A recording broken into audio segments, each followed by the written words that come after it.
The R71 road between Phalaborwa and Tzaneen in Limpopo has been partially reopened. The road was closed after several low-lying bridges were washed away. Authorities in the province have closed some bridges, including the Selwane Bridge over the flooded Letaba River. Katlego Nyoni is our reporter joining us live from Limpopo with an update now on the flood as well as flood relief efforts. Katlego, a very good afternoon to you. Talk to us about the latest, of course, in terms of flood as well as flood relief efforts.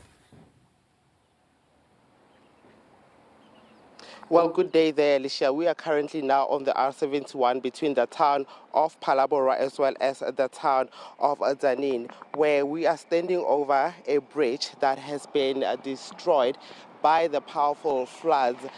This bridge is about a few kilometers away to the town, Alicia, of Phalaborwa. As you can see, sections of the bridge were completely destroyed, and now this bridge currently operates as a stop-and-go process to allow motorists who are going in opposite directions to allow each other space to be able to pass. So certainly this bridge was destroyed by those floods during the week when the heavy downpours, of course, started affecting the town of Phalaborwa. You see the local river here. There is some debris that is visible. This is debris including the barricade of the bridge itself, as well as some part of the tar road. Now, it has essentially been destroyed, and now only one section of it currently operates. We understand that this comes after a maintenance team came on site to try and ensure the safety of the bridge, that it is not unstable, and that vehicles, depending on their size or no matter their size, we are talking here normal cars, ordinary cars, as well as trucks and larger vehicles, are able to utilize the bridge. As you can see down there as well, there is some debris. There are those barricades. So certainly this road is now partially open. However, further down the road, there is another situation at a bridge of Selwane. That bridge has been declared unsafe by authorities, and it has been closed off for both motorists as well as pedestrians because the Letaba River, Alicia, is currently flooded. Now, when it comes to other flood-related news in the Limpopo province, we are receiving information that the death toll could have potentially increased to 17. We will bring our viewers the latest with regards to the death toll surrounding floods in Limpopo. Earlier on, Alicia, we visited a family of a 2-year-old boy who drowned in an excavated pit at a village called Humulani.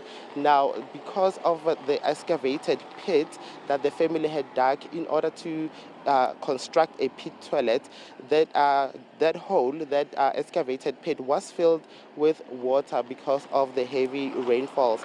And the 2-year-old boy, Tolerance Mabunda, then fell into that excavated pit, where we understand that he lost his life. There's been recent fresh incidents of drowning involving children in Vembe district, which is also affected when that 6-year-old was trying to cross the Gobe River.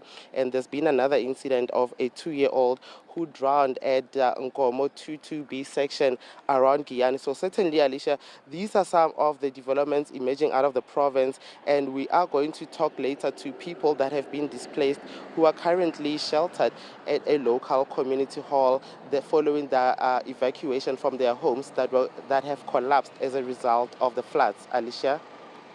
Talk to us about, of course, is there any indication at this stage as to how long the Selwane Bridge is going to remain closed?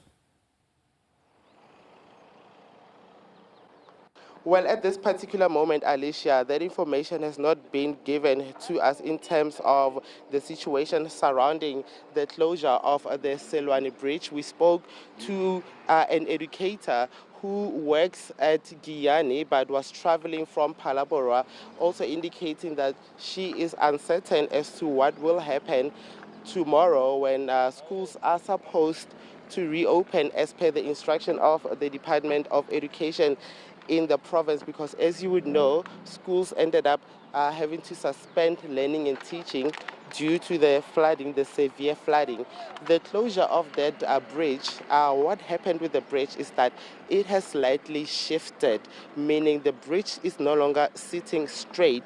Part of the wall that is essentially meant to cover the bridge sort of shifted or are disconnected, and there are wide gaping holes. I'm sure later on we might bring a structural engineer to explain to our viewers in terms of what that means. But motorists were cautioned and warned that the bridge is not safe for people, pedestrians as well as motorists to walk over it or drive over it, fearing for the safety of motorists. However, it has been closed at the current moment, and the advice for motorists is to avoid that bridge. Alicia? Katlego, I'm looking at that bridge where you are currently stationed, of course, along the R71. I mean, talk to us about just how stable or safe it is. I can see a lot of traffic going back and forth. I mean, we can clearly see that construction work has not been completed.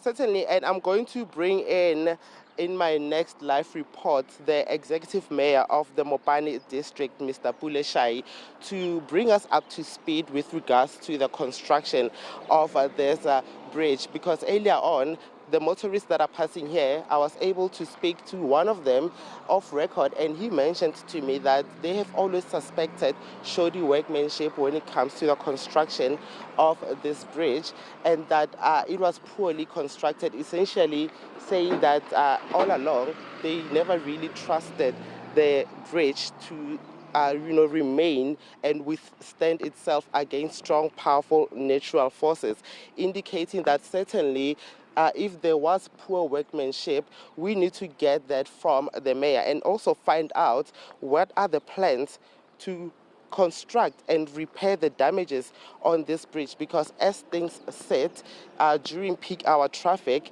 you can imagine what some of the motorists would be feeling because of the fact that currently it operates, Alicia, as a stop-and-go bridge. Alicia? All right. Thank you so much for that very comprehensive update with SABC News reporter Katlego Nyoni joining us live from the R71 bridge.